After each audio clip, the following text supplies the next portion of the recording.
When it comes to American ways and American politics, we often adopt a bit smug and usually very critical attitude towards them. And the same happens in relation to the issue of mass shootings, which seem to have turned into an almost exclusively American phenomenon. So when the rest of the world looks at the States, we tend to think, we tend to wonder how come they're so relentlessly fixated on their Second Amendment. How come they do not change it, they do not amend it? Now, when thinking about these issues, the issues of gun-related violence, gun culture, if you will, in the United States, the issues of mass shootings, and also the differences in perspectives, debaters this time came with a rather provocative motion. As you can see, this House believes guns are necessary for the protection of liberty.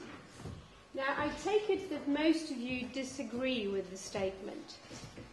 Also, having measured the temperature within my classes, I take it that this is the case, which is not the reason why we should not debate it, actually. Quite the contrary, I think. It's a matter of intellectual integrity to revisit your position time and again. Now, what it puts me in mind, now, bear in mind, please, that debaters, their duty is to speak in favour, either in favour or against the motion. This does not coincide with their personal, intimate views, so please refrain from attacking them after the debate for what they've said. All right, it happened before. You are a very passionate lot, or at least some of you, and they're very sensitive creatures, so spare them. All right, by all means, attack the views. I mean, attack the arguments themselves. When I say attack, I mean question them, give your comments, ask questions, whatever comes to mind. Welcome. Right, maybe just a few words on the format. It's a classical pro and con debate with 3 speakers on each side. On the government side, so government or proposition always speaks in favour of the motion. On the government side, there is the Prime Minister, and Deputy Prime Minister and Government Whip. On the opposition side, Leader of Opposition, Deputy Leader of Opposition, and Opposition Whip. The function and role of Prime Minister is to set the debate, meaning to delineate the territory within which the debate is allowed to move, and what is on the outskirts and outside the debate. Then the deputy speakers come up with extra substantive material, and the whips will conclude the debate for their side or the debate as such, and highlight the main points, give a summary, and maybe some new material. Each speaker is allocated 7 minutes of time. The first and the last minute, that's protected time, meaning no questions allowed, but not questions from you. Questions from you will come at the end. It's questions from the opposing side.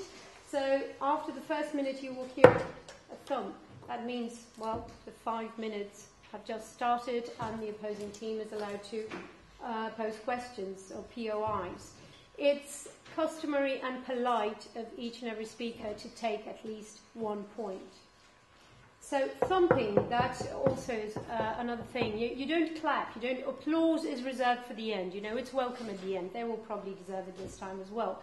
But in between, if you very much agree with what someone has just said, please show your appreciation in this manner. So there's a lot of noise generated in these rows at the beginning. What else? I think this is about it. Yeah? Yeah, just to introduce tonight's debaters. With us, 6 people, some of you know, or maybe all of you know already. Nusha will be our Prime Minister tonight. Hello, Nusha.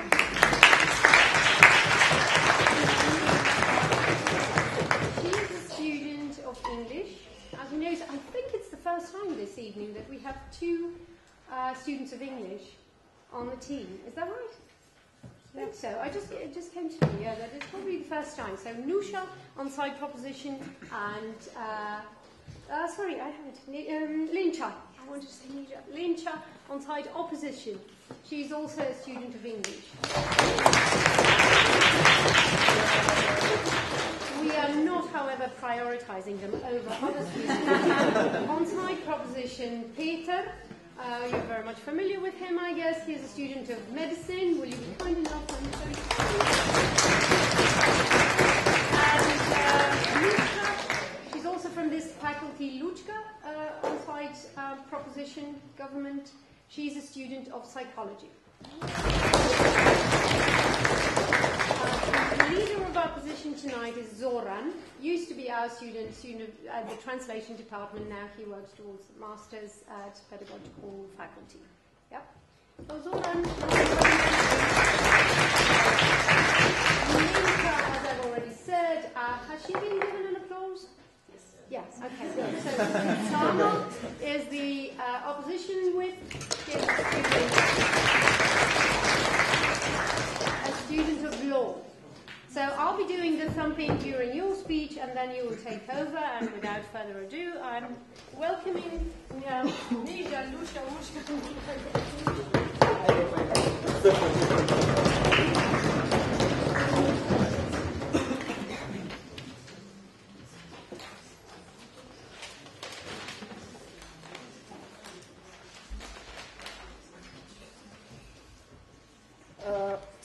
Can I just have a moment before we start with just like general Art Debate Society things? You're all very kindly invited to join our debate society. We meet every Wednesday at 6. So if you like what you see here, you can come join us. You can learn how to debate yourselves. When you leave, we're going to give you a flyer. And if you're going to leave early, you can take one from that file there. So you don't leave without. But generally, every Wednesday at 6 in the university headquarters building, that's on Kongressintorget. We're a very friendly bunch, so you're all very welcome to come join us. This, and there was one more thing. At the discussion afterwards, if you're a bit shy or have some questions you think might be better answered one-on-one, you can come seek us out. Afterwards, we'll be hanging around for a few minutes, so if you're too shy to speak out in public, come find us afterwards.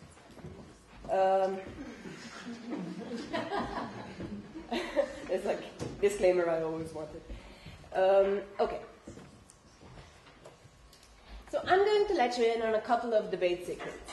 First of all, the first team that mentions social contract unironically usually loses. You can avoid a question by saying, I'll come to this later. And concepts like state monopoly on violence usually remain just stated and never explored. What we're going to do in this debate, mainly in my speech, is we're going to explore this concept of state having a monopoly on violence and explore if this is a good idea. We're imagining this debate happening in America, mainly because this is the only place where this is really relevant, but technically it can be applied pretty much anywhere. And when we're talking about liberty, we're thinking of different liberties, such as, I'm going to mainly talk about the big ones, so safety from the state and the protection of basic civil liberties, but then Peter and Luchka will talk more about the tinier liberties, more personal safety and protection of your own property, people you like, and a way of life. So let's first turn to the government. We're going to talk about one case of American exceptionalism that's actually correct. America is one of the only countries that doesn't really, that never surrendered the monopoly on violence to the state.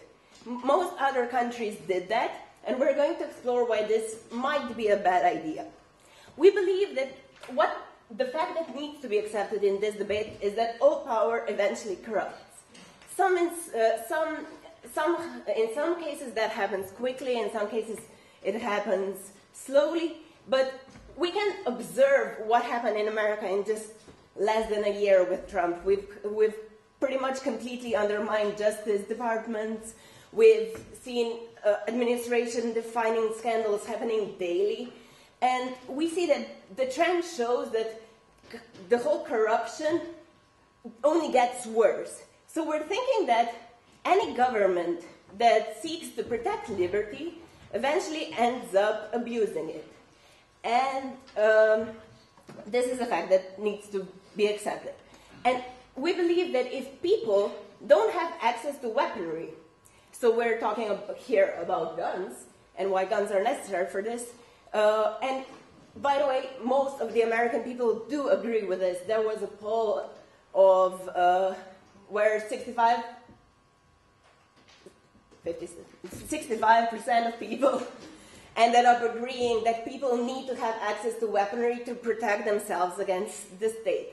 Because when the state grows so oppressive, people need to have an outlet to fight against it. Otherwise, they either die by the state or end up imprisoned in a state that does not care for them.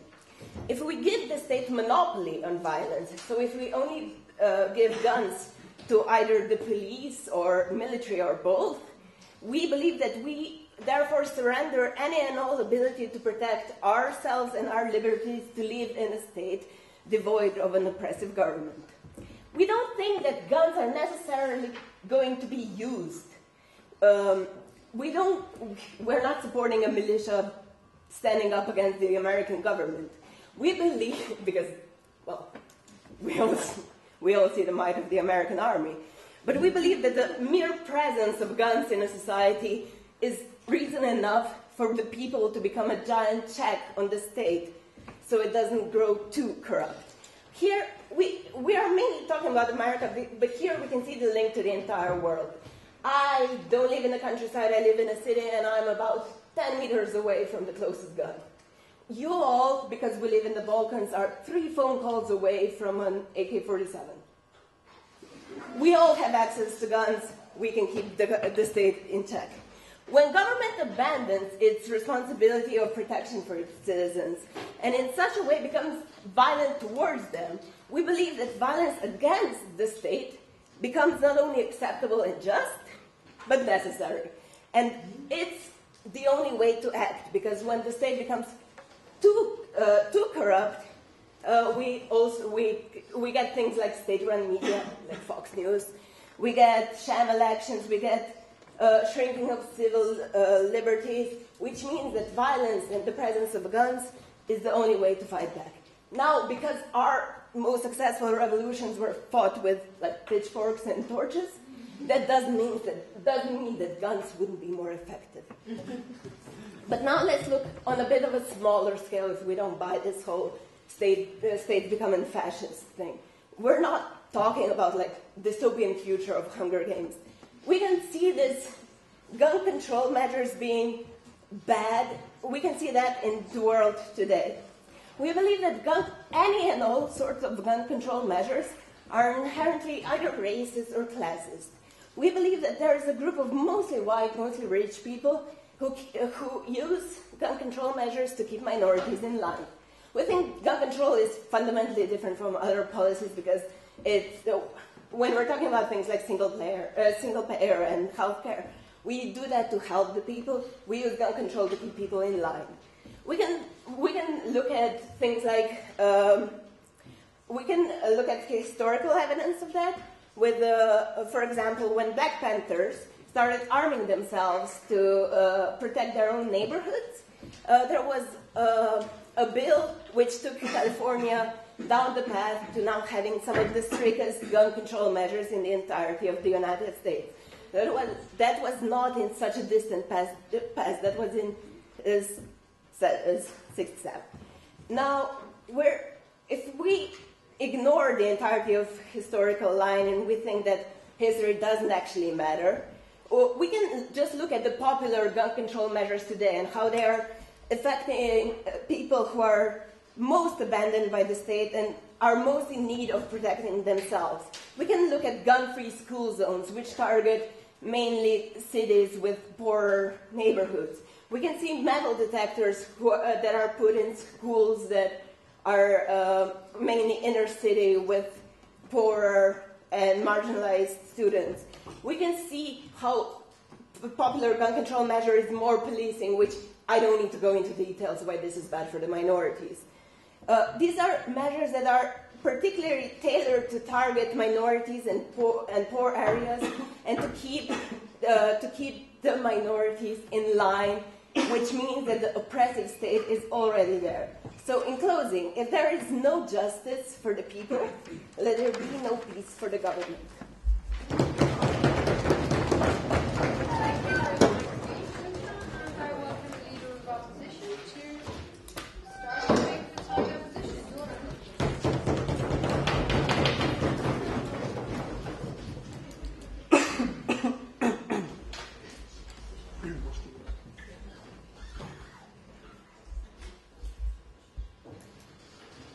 September 1989 marked the beginning of the Monday demonstrations in Leipzig near the St. Nicholas Church, where people gathered regularly every week to demand free travel outside of East Germany and democratic elections in the communist state back then. So when the October 9th protest was announced by these Monday protesters, the communist leader Erich Heckner basically gave a shoot and kill command for the protesters, armed up, built up the forces around Leipzig, and closed all paths in the city or outside the city, so nobody could even report about what was about to happen. But what did happen on October 9th is that the security forces refused to open fire on the 70,000 people who gathered there. And what this caused is a wave of non-violent protests in Leipzig as well as in other parts of East Germany. And within a month, we had the 50 years of communist regime gone. What we'll tell you today is that we saw this happen in the Baltic countries, in communist Poland, in the military regimes of the Philippines, in Burma, with the Jim Crow laws, which were repealed by non-violent resistance, with the LGBT movement using non-violence, and again with the feminist movements using non-violence. So we see non-violence working, and this is also a rebuttal to this whole gun control is racist thing. No, it's not. Like, the black rights movements have been using it for a long time. They have been gaining their rights without using violence, or guns for that matter. And what we're going to tell you today are two things. One is that you don't need your gun to protect yourself against your government, and second of all, Lencha will tell you how you don't need your gun to protect yourself from your neighbor. It kind of just makes everything ickier. So if we just basically touch upon this whole idea of racism and how you had this sort of, I don't know how this is supposed to work. But anyhow, I don't think it's a good idea to put more guns into impoverished neighborhoods which don't have like access to conventional means of dealing with violence, such as the law system, as the police who treats them fairly. But Lynch will elaborate on that further. What I want to tell you is how your unarmed body is basically the true weapon for democracies and the true weapon for slaying dictatorships. Now, historically, if you don't cherry-pick examples, it has been shown that non-violence trumps violence. In the research of Erika Chenoweth and Maria Steffen from 2011, they analyzed most of the non-violent movements from the 1900s to today, and they found that if, as a non-violent movement, you're more than twice as likelier to actually achieve your goal as a non-violent movement, and you're 3 times less likely to fail if you are non-violent. And also very fascinatingly, they've shown that once you have 3.5% of a country's population on your side as a non-violent movement, you will succeed. None of those movements have failed. And just to put it into perspective, this critical mass for Slovenia would be 70,000 people, and the University of Ljubljana itself has 40,000 students. So we see that there's like a lot of historical evidence for the power of non-violence, but we have to ask, well, why? Why can we crush totalitarian governments without actually using weapons or violence? The answer lies in inclusiveness. So the first mechanism here is that the entry barrier is lower. So when Nurcha says, but you don't have to form a militia to actually be a threat, we say, well, probably you have to, otherwise they will not listen to you. And once you want to use violence, you have to actually be capable of using it. You have to have military training, you have to be able-bodied, and etc. However, with non-violence, it's far more easier to participate. So this is why you could have these 2 million human chains from Lithuania, Latvia, and Estonia in 1989, demanding independence from the Soviet Union. Because everyone could join. It didn't matter if they had military training, knew how to use a gun. It was there, you could go there, and that was it. Now, the second mechanism, how we have more inclusiveness with nonviolence, is that we avoid moral injury. We avoid putting people into situations where they would do acts they would regret. The research from Blair, Wisco, and others from 2017 dealt with war veterans, and they were interested which war veterans will be traumatized or have like long-term psychological consequences. And even after controlling for past mental health, for demographic factors such as race, such as class, even after controlling for the combat intensity, they found out that a big predictor of this mental well-being is whether or not these people committed something in their past during military service that they consider morally abhorrent. So if they did something with which they cannot wake up in the morning and look at themselves in the mirror, that's where you're going to have negative consequences, right? And what happens with non-violence is that you don't put people into that territory. You will not make your followers do something they probably don't want. Yeah. So how come the Black Lives Matter movement, which is non-violent, has been so ineffective with only one policeman charged so far and no changes on the horizon? Well, yeah, we're not saying. So when we talk about the effectiveness of non-violence, we have to acknowledge there is no guarantees on crushing racist institutions. However, it's just a game of chance, right? And we say that you have a lot more chances if you are non-violent. And that's also what the research I've been telling you about shows. So how does these two elements work in a scenario where you're actually protesting against the police, for example, which is kind of wants to shoot you if they could? So you have this inclusiveness working for you in several ways. So if you're non-violent, you're less likely to get these terrorist labels, you're less likely to the police to find a moral reason to actually shoot you. So when Gaddafi during the Arab Spring said, well, these protesters were just drugged by the CIA, that's a very, very lame excuse to have. And this happens when you're non-violent. When you're violent, you're just going to get a terrorist label and basically giving other people a license to kill.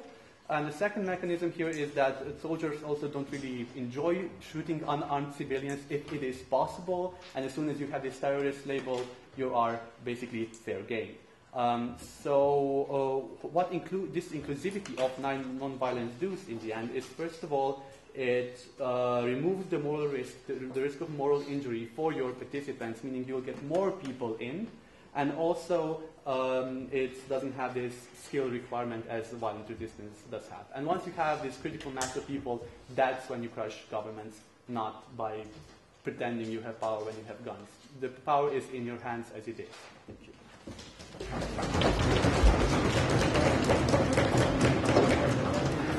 Thank you, David. Now we are calling... No, thank you, Zora, I'm sorry. And we're calling on Peter to continue to resume the debate to sign the proposition.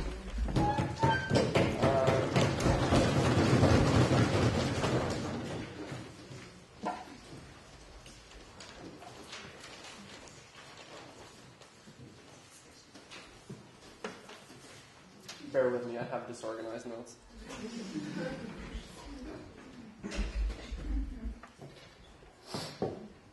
Okay, it's easy for side opposition, or for anyone in this room, to overlook what the situation in, let's say, the United States of America is, right? It's easy coming from a place of privilege, from a place of safety, from a place when you can, walk drunk at 3 a.m. back home from a party and have the reasonable expectation that you're not going to get shot. Take that for granted in terms of dealing with the situation and analyzing the situation in the U.S.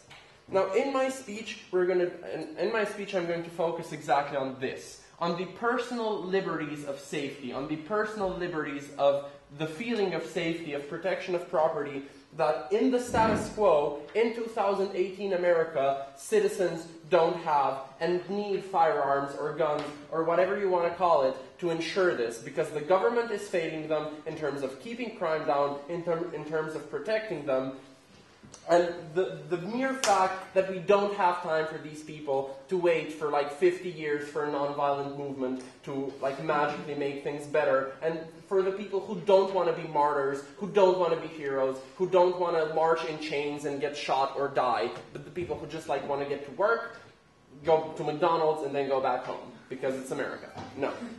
Okay. So first a couple of points of rebuttal, right? Most of this will be integrated in my speech. Now, as I've already pointed out, Zoran makes this very, let's call it anecdotal analysis of why nonviolent movements necessarily succeed. We argue that this can't be translated to a global scale or for every situation, because much of this is based on the particular situation of the government. Much of this is based on the particular situation of the government recognizing your rights and the rights for you the rights for your bodily integrity. We can also give you examples back of when this didn't happen, right? We can tell you, like in 2003, when basically the entirety of Europe protested against the war in Iraq and did exactly nothing to ameliorate the situation because the government just didn't care. Cases like Egypt, where 846 people got shot in these magnificent peaceful protests, and what we were left with is a military council ruling. For what? For nothing. Cases like the Turkish Kurds still fighting against both ISIS and Turkey because of lack of support, like the start of the Syrian uprising, like Bangladesh and many other countries, or even the United States, right? When Zoran talks about like the gay rights movement, what happened with Stonewall in terms of moving the movement forward, in terms of violence causing a shift, or like things like the 1967 Detroit riots, which caused a giant shift in the protection of minority rights. These are all cases where violence works, right? It's all got to do with a number of other factors. Now, now moving on to the substantive. First off, one of 4 points, I'll be talking about why change in the United States specifically will not happen or is not likely to happen anytime within our lifetime, and why this is bad for individuals living there right now. Firstly, because unlike most countries, like for example Australia, which managed to put gun restrictions in place, in the United States, gun ownership is considered a constitutional right as opposed to a conditional privilege, like driving a car. And even in the United States, public support is much stronger for this than it was in Australia, right? Even 40% of non-gun owners in the US support guns as a measure of protecting our own personal liberties. We tell you, secondly, it's a lot to do with the cultural aspect of it, right? Because a lot of American culture is based on this frontier spirit, right? Bonnie and Clyde, Annie Oakley, entire cults of personality built around guns and gun ownership, which all pervades the society.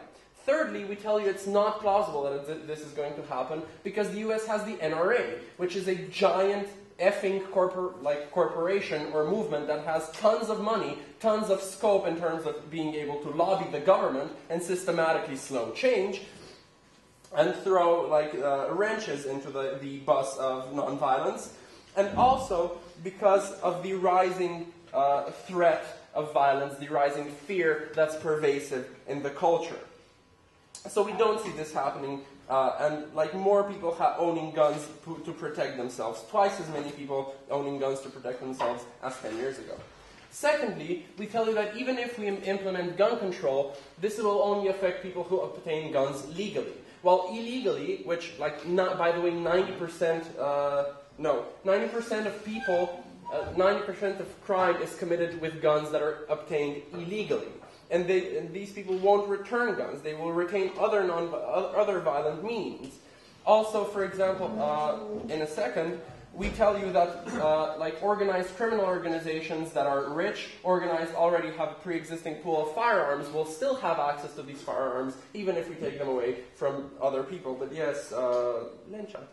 How do you comment on the fact that legal gun sales actually put more guns into circulation and actually boost illegal we sales? tell you exactly this, that large organizations like gangs in impoverished areas, which mainly feature minorities, like people who are still rich and have the capability of buying the guns on the black market, will still have access to them, making this even more disproportionately biased against minorities and against poor people. Thirdly, we tell you that danger is rising, right? America has an unprecedented rate of hate crimes based on race, religion, and sexual orientation, mostly inflamed by the White House and by Trump's administration. We tell you that they failed in providing basic safety, that like the response times for police are way too slow to stop any sort of crime that is in progress. And what I'm basically trying to say is that America is a shithole country which doesn't have its citizens' backs, and therefore the citizens have a right and an obligation to protect themselves when the government fails to do so. Now lastly, we tell you that why this right actually matters, right? Because with defensive gun use, if people have it, they can protect their own personal liberties. Now, 98% of defensive gun use just involves waving the gun around, not actually firing it. Merely the deterrent effect is enough to deter robbers, enough to deter active crimes happening. And what we tell you at the end of the day is that these people that need to protect themselves, especially in more impoverished areas with a higher degree of minorities, where illegal guns are still going to exist, where the government is still not going to take care of them, we tell you that these people are the ones we should be taking care of. The people who don't want to be martyrs, who don't want to get shot, who don't want to wait 50 years for this magical nonviolent revolution to happen, those are the people that we want to take care of.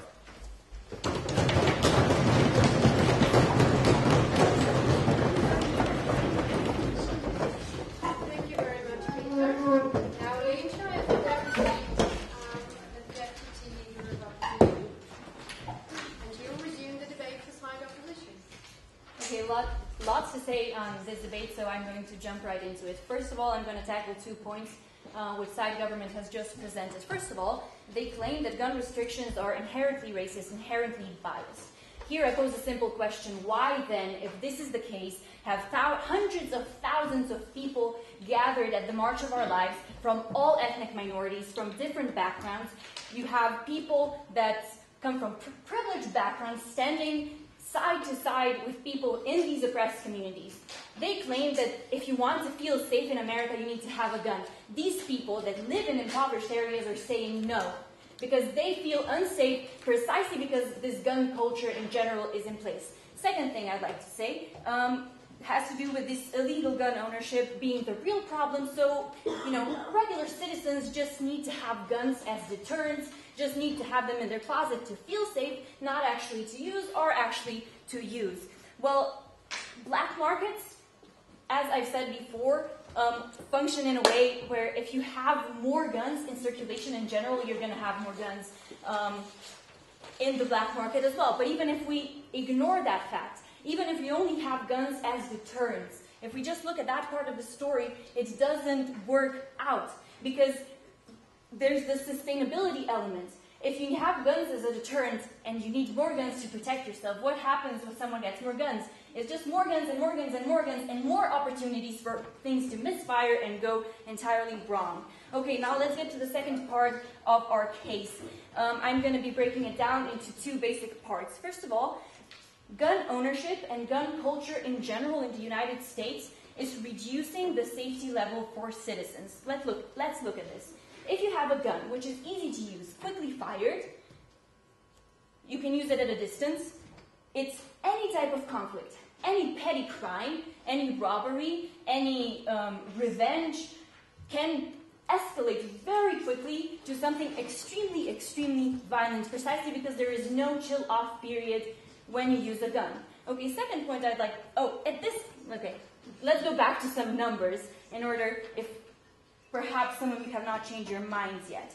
Just in 2018, we have had 15,000 incidents so far regarding things going wrong with guns.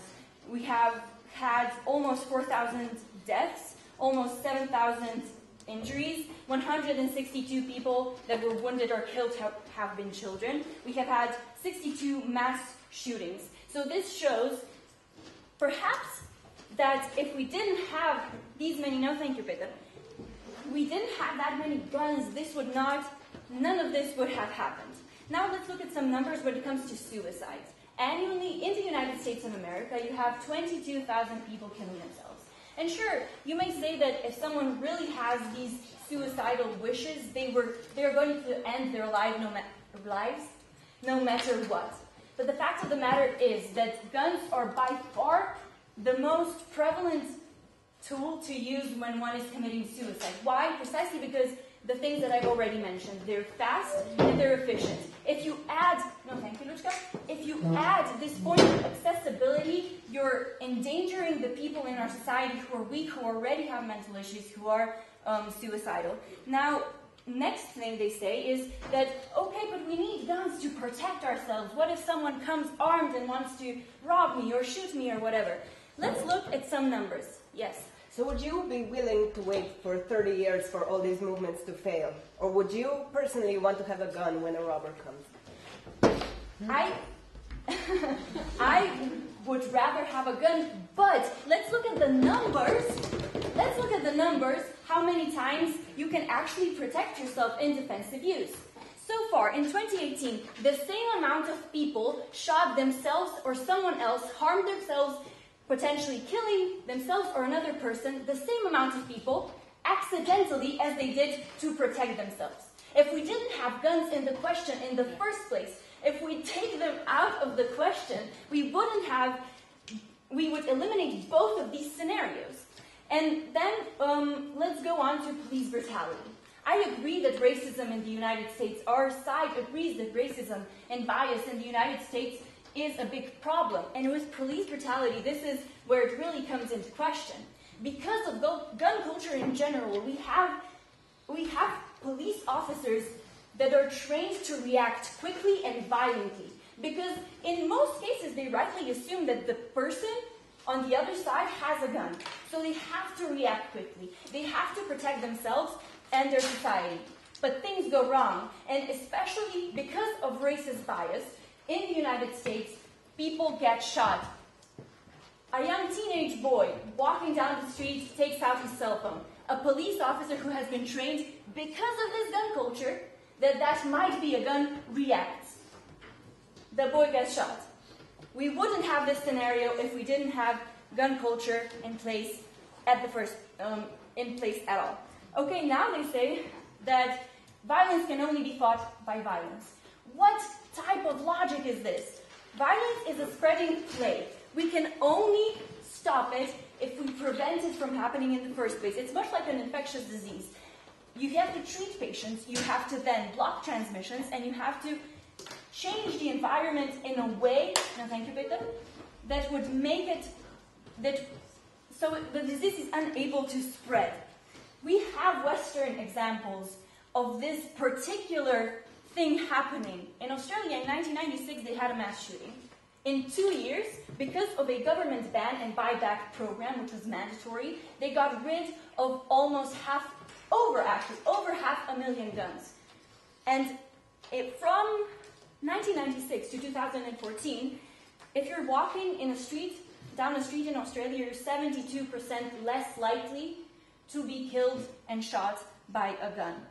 And they say, okay, but the United States is a special butterfly example. I say, okay, in Australia, they also had massive backlash. They also had politicians, saying that this is the end of our liberties. They're taking our rights away. But the people who fought for this to be in place, they were, they actually achieved something and they changed people's minds. Even the staunch pro-gun people changed their minds. But even if we take the United States as a special example, we have examples to prove that it's going to be up to someone. Thank you. Thank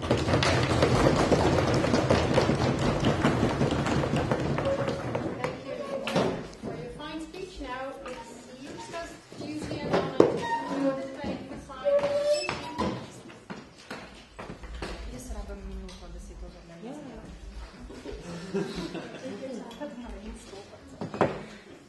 Government is very disorganized. I mean, there's like this time to do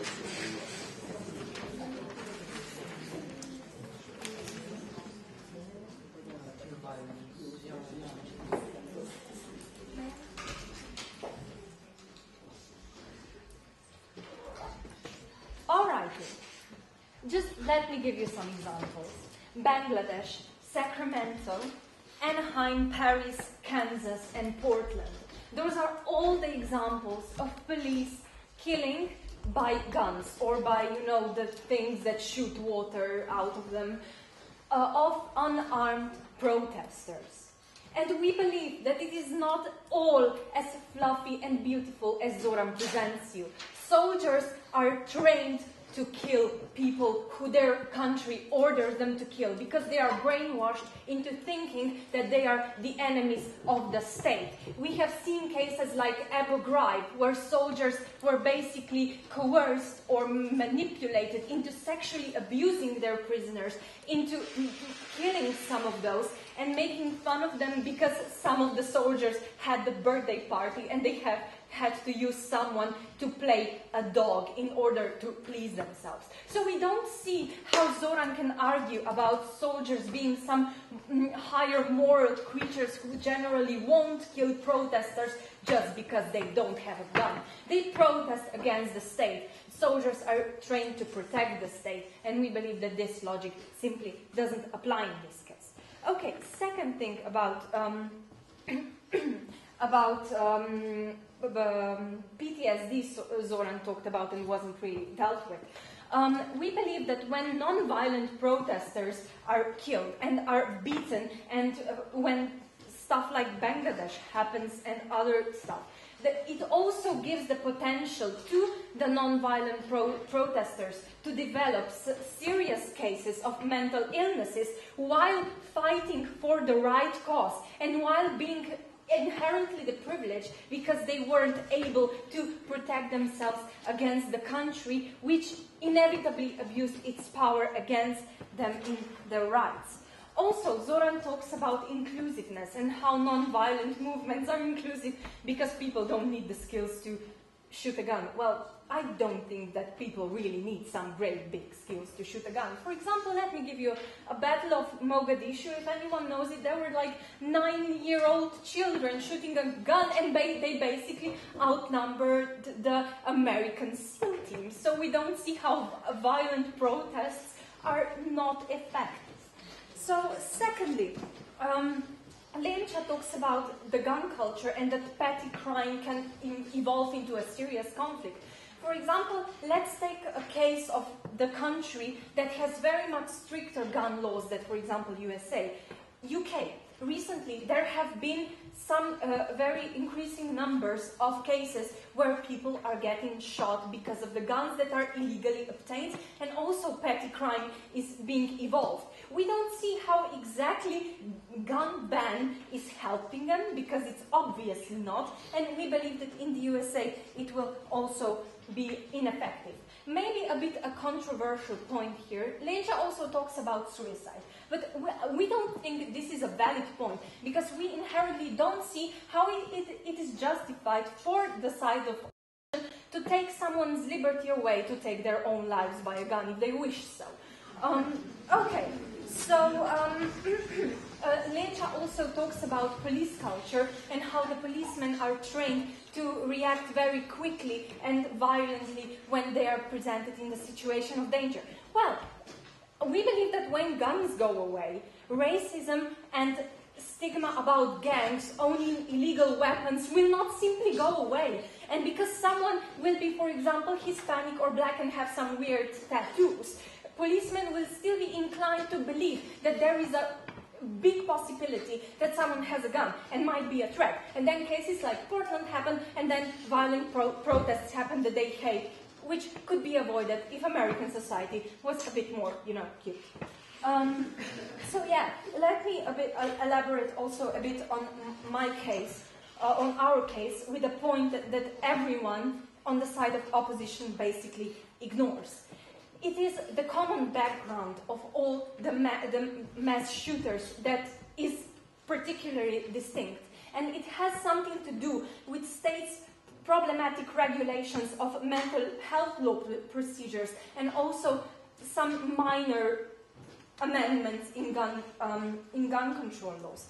Basically, almost all mass shooters have the history of either family violence, either being persecuted of assault, social isolation, and also other warning signs like some distinct mental illnesses and antisociality.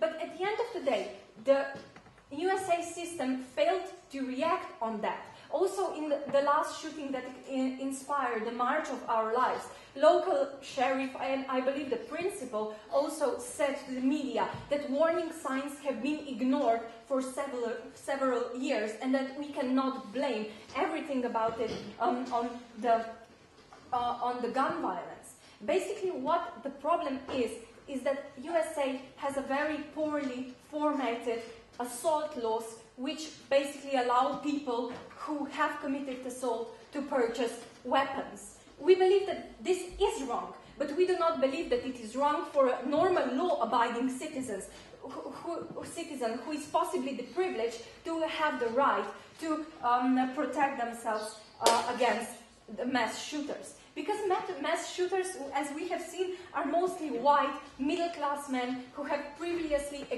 exhibited a great tendency towards hostile masculinity, which is wanting to be a macho, to just say in the normal terms. And we do not see how this culture that perpetrates those attitudes towards minorities, towards women, towards violence in general, because they see it as one of these expressions of their masculinity, because they cannot express it in the other way, because society kind of rejects them, as we see. We believe that the gun control will not make anything better. It will just cause a bigger backlash from the population who is currently feeling unsafe because people can come against them and shoot them. And if they had guns, they would feel safer because they can legitimately defend themselves, not just be a body that is waiting for 30 years for Trump to finally die.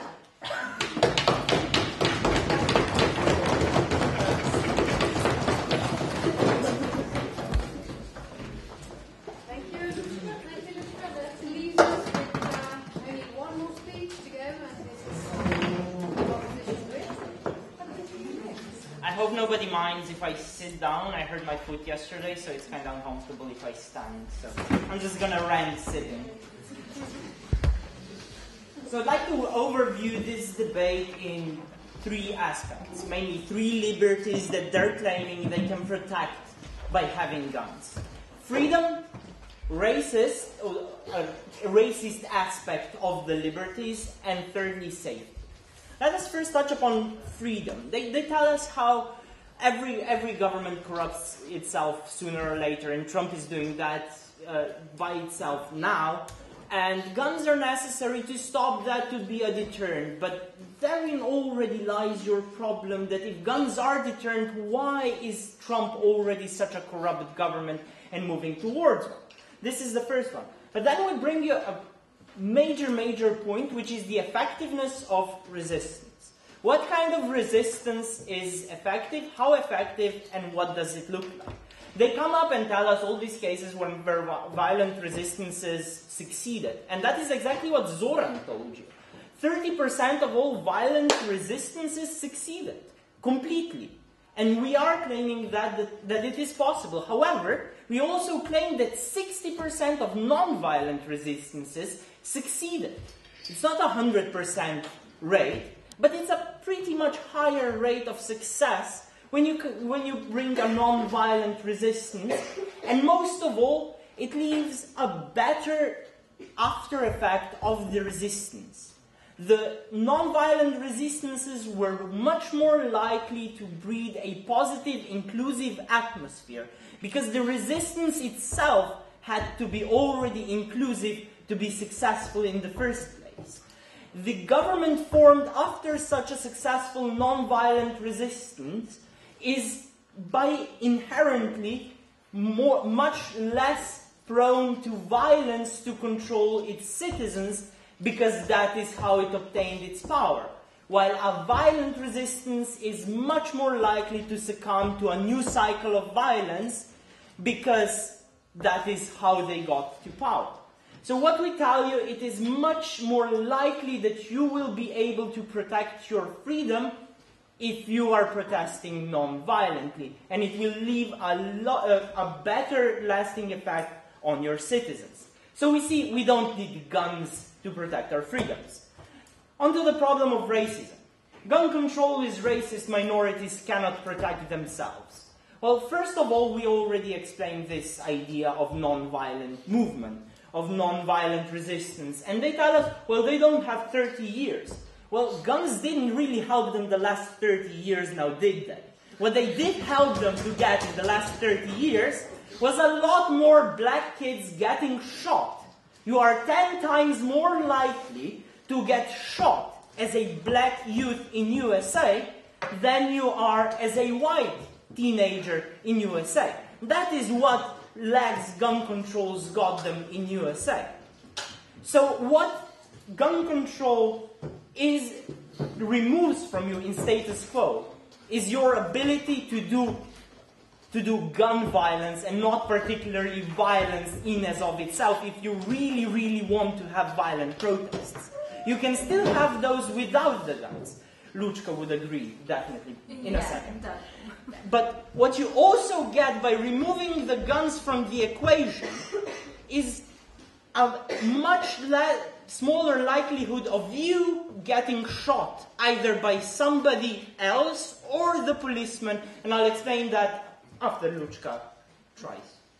Yemen has very strict gun control and has more mass shootings than USA. Switzerland has almost as many guns per capita as USA, and they have virtually no mass shootings. Tell me the difference. The difference is culture and state stability. The two things that we need to take into account, and they come here and claim that USA is a shithole that has no stability whatsoever. And frankly, after Paro's speech, I was surprised I survived my month in USA and I didn't get shot a single time. So that is the third problem I'm going to address, which is safety. But let me just finish here. Why are you less likely to get shot as a black person if you have less guns? Why do I need to even explain this? But the policemen do not enjoy shooting people as per se. Well, most of them don't, I hope. But if they are more convinced that you are less likely to have a gun, they are less likely to shoot you. Which ties into my third point, which is safety. I need a gun to get to work because somebody's going to try and rob me with a gun on my way to work, so I need a gun so I can protect myself. Therein lies your problem already. Guns within a society escalate violence. A robbery becomes a robbery at a gunpoint, which very quickly, because of a twitchy trigger finger, turns into a homicide. That is where USA is above average than other industrialized countries in the world. Not by the number of crimes, but by the number of deaths and violent endings of the said crimes. Because you have a tool which makes violence so much easier and so much effective, because it is so much easier to rob a corpse. And secondly, they tell us how illegal ownership is the problem. So by gun controls, we won't solve any of the problems. Where number one influx of illegal guns are legally bought guns, which are sold then on illegally or stolen. Thus, by stopping the legal sales, we reduce the amount of guns that make its way into the underworld, thus reducing the number of guns within our society.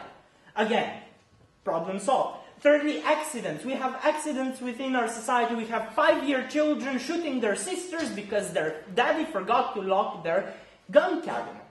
That is an example of things we have within our society with lesser gun controls. But we can, and once again, I'm too late to say this, but we have an initiative called Cure Violence within the USA, which is exactly what they claim cannot happen. Which is an initiative that treats violence as a disease, goes within a community, and was successful by reducing violence within a community for 67% in a year. And lastly, worked between 2007 and 2008 in East New York and decreased violent crimes and violence by 50% without using a single gun. I believe it can be done. Thank you.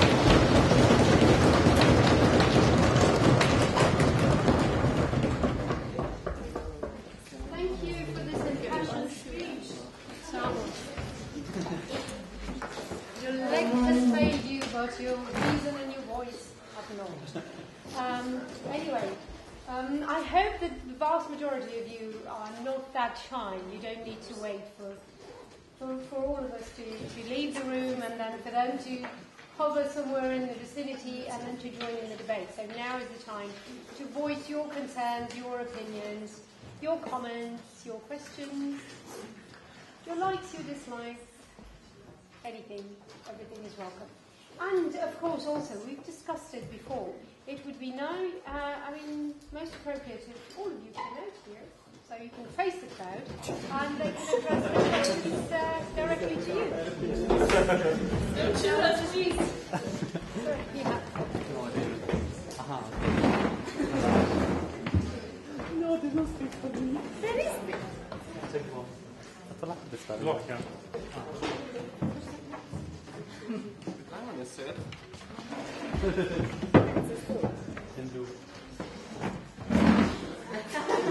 All in all, okay, let me ask you this question. All in all, which side or whose propositions, whose arguments did you find more convincing? Side proposition or side opposition? So those of you in favour of... Now, I know it's difficult, especially if your heart, is on the other side. But I take it that you've given them a fair chance and that you were critical listeners. So how effective, how likeable, how convincing did you find side proposition? Those who would be likely to say quite effective to very effective, can you please raise your hands? Even though all in all you might disagree with them, but still, given what you've heard tonight, probably a lot of it is something that you had not thought of yourself. So can you be less shy because nobody will hold that against you? We know that you are not pro-violence, but you must do it. Okay, all right.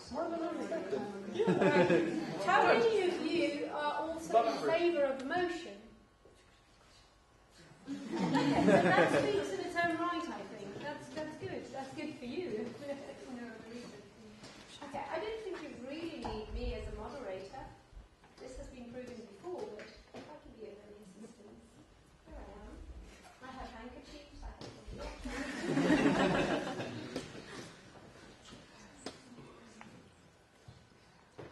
Just one point that Lencha just made, that guns facilitate suicide with people who are already sort of mentally unstable and all that, because they are accessible and because it's easy to use a gun. Tall buildings are also accessible and jumping is also easy. Yeah, but statistically looking, they remain by like a large majority the number one use because they're cleaner.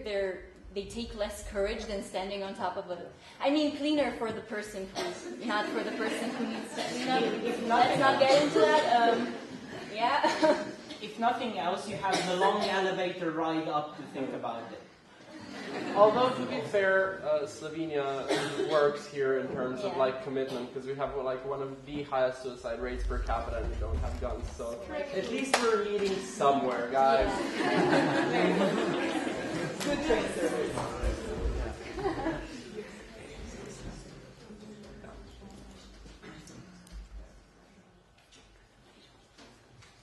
So either member of the opposition really, how would you deal with the disarmament of, for example, various militia movements?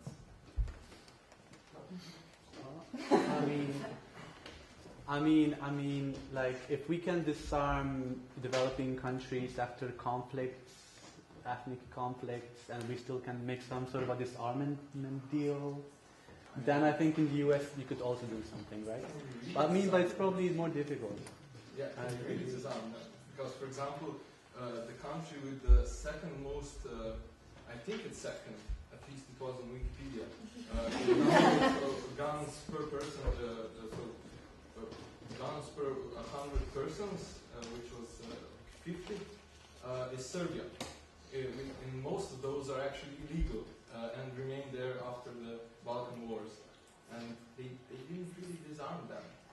So your question basically is how we would go technically about it, how we would take away their guns and destroy them? Yeah. I think honestly, if any of us knew that, we'd go to America and run for office. And be really rich, really soon. Really, yeah.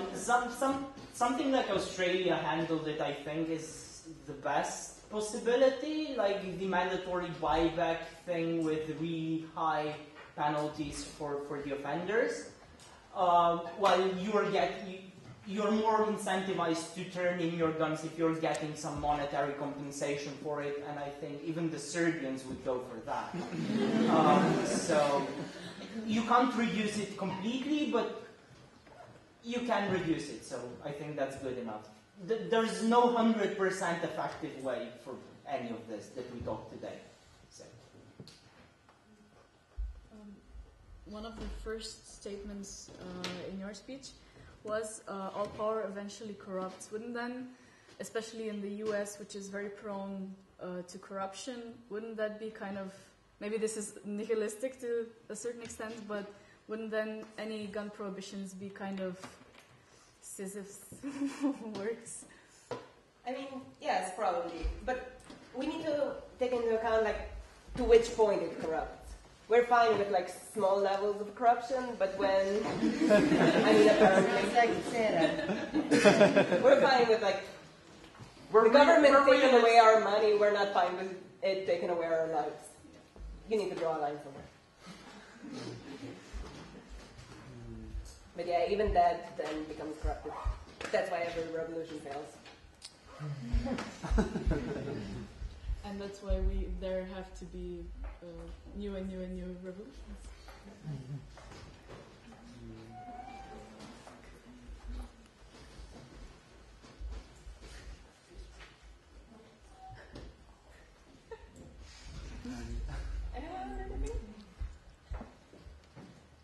This means you were very eloquent.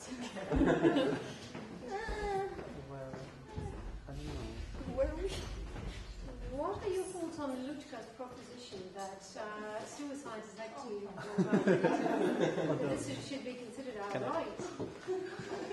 That's not this debate. That's a whole different spiel. Sorry? That's a whole different shindig. It is. I'm just wondering, since suicide is figured as the first question, bringing it up. I mean, if people are going to kill themselves, they don't need a gun. There's other means. Yeah, but statistically speaking, obviously, if you are a gun holder, you are so much more likely to actually And not even necessarily a gun holder. If you have access to an active gun, so like a roommate with a gun, an uncle with a gun, something that is accessible and loaded and out there, you're much more likely to use that as opposed to other things. I think it's a thing of like success rates. Yeah. Success rate, yeah, pretty much. Hanging has about 80% success rate, while a gun has 99%. You really need to be a special case to fail. Yeah, but Yeah. yeah. Well, the Darwin Award was awarded to a person who hanged himself off a bridge. He ate poison beforehand, so it would be effective. And while he was hanging there, he wanted to shoot himself, and he swayed because of the wind, missed, shook the rope, fell into the sea, and because of the salty water, puked out the poison. Sounds like something Slavic Saturday. Yeah. He died 2 weeks later of pneumonia. But maybe Moving back to the point. yeah. From intermezzo. So, how many of you would own a gun here?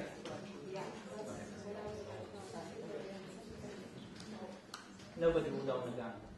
How many of you would own a gun? You would? How many of you would own a gun in America?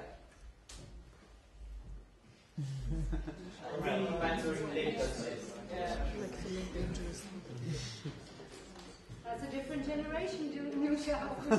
We did that in my American Studies class, and the difference was in Slovenia nobody raised their hand, and in America about like 85% of students raised their hands.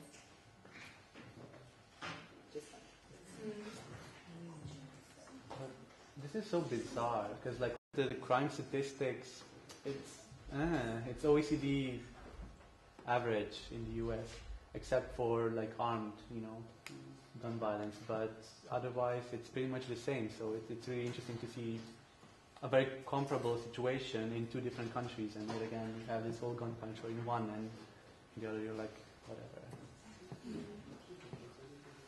So even since you were the only person brave enough to say that you would like to have a gun, or you actually do possess a gun? No, it's not. So you do not.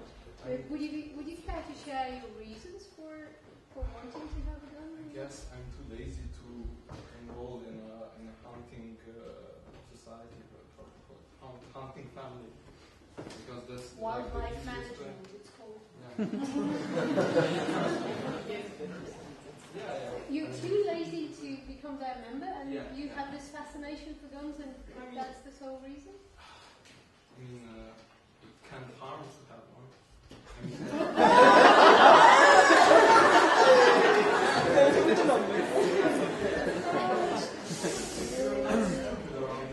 It can't harm you. Yeah, but that's exactly the difference. Here you can't have it if you cannot handle it. Or it's so much more difficult to get your hands on one if you cannot prove that you handle it. There you go to Walmart and buy an assault rifle that is prohibited by and also the average human is pretty stupid. I mean, honestly, Ninja, here you need to make 3 phone calls. Yeah. Okay, I'm not for that, but you're from Tege. It's a specific situation. The study was done in the Balkans. Phone calls induce a lot of anxiety for some I know, I'm not up that's for that. You don't think that's like very Yeah, exactly. I'm not up for that. I'm going to. You can text 3 people, maybe. Yeah, but if you're caught, you're still heavily punished. Whereas in America, not too much. 3 phone calls is a lot different than online shopping for hand grenades. Although, I'd like to, I guess, pose the question for the universe. Given the March for Our Lives thing, what's your take on? Is this going to be successful? Is this going to be different than any number of other mass shootings that have warranted or garnered responses from the public and then everything just died down? I gather that you talked about this somewhat, or read up a bit on it. This was one of the options that we had to debate today. Go here, but it's a Marco review. Marco review.